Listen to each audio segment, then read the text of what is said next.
You can take a seat, Mr. Worthing. Thank you, Lady Bracknell. I prefer standing. I feel bound to tell you that you are not down on my list of eligible young men, though I have the same list as the dear Duchess of Bolton has. We work together, in fact. But I am quite ready to enter your name, should your answers be what a really affectionate mother requires. Do you smoke? Well, yes, I must admit I smoke. I'm glad to hear it. A man should have an occupation of some kind. I have always been of opinion that a man who desires to get married should either know everything or nothing.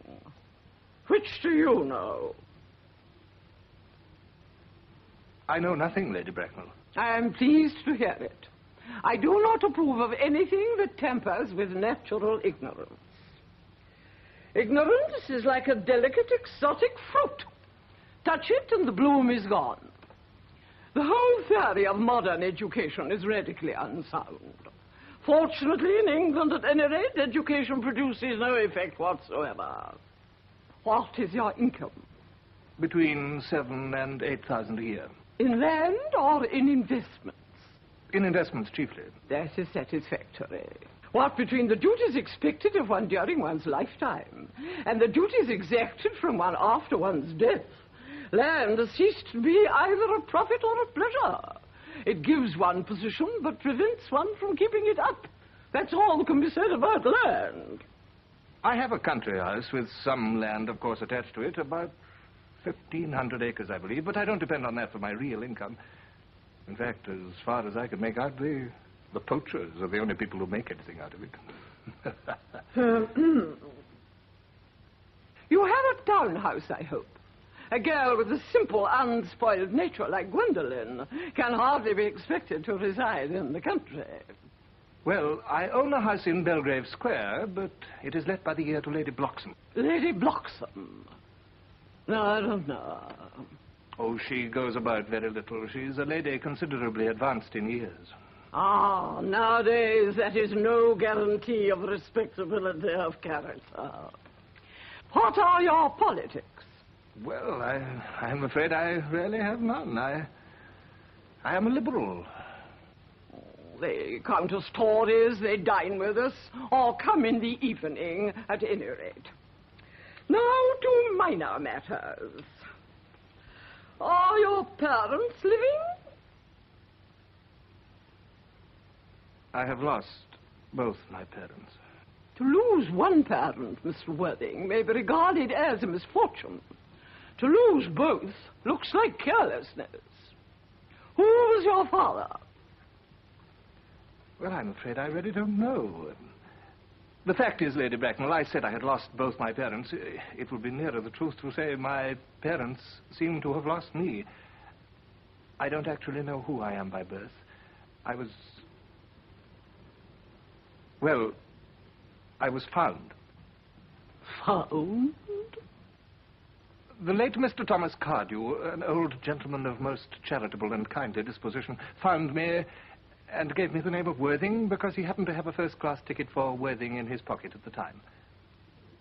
Worthing is a place in Sussex. It is a seaside resort. And where did the charitable gentleman who had a first-class ticket for this seaside resort find you? In a handbag. A handbag? Yes, Lady Bracknell, I was in a handbag. A somewhat large, black, leather handbag with handles to it. An ordinary handbag, in fact. In what locality did this Mr. James or Thomas Cardew come across this ordinary handbag? In the cloakroom at Victoria Station. It was given him in mistake for his own. The cloakroom at Victoria Station? Yes, the Brighton line. The line is immaterial. Mr. Worthing,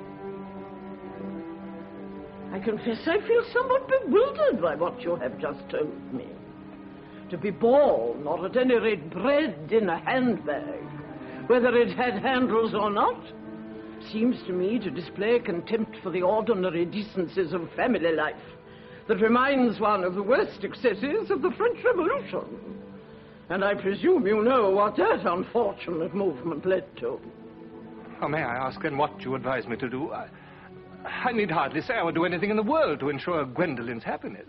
I would strongly advise you, Mr. Worthing, to try and acquire some relations as soon as possible, and to make a definite effort to produce, at any rate, one parent of either sex before the season is quite over.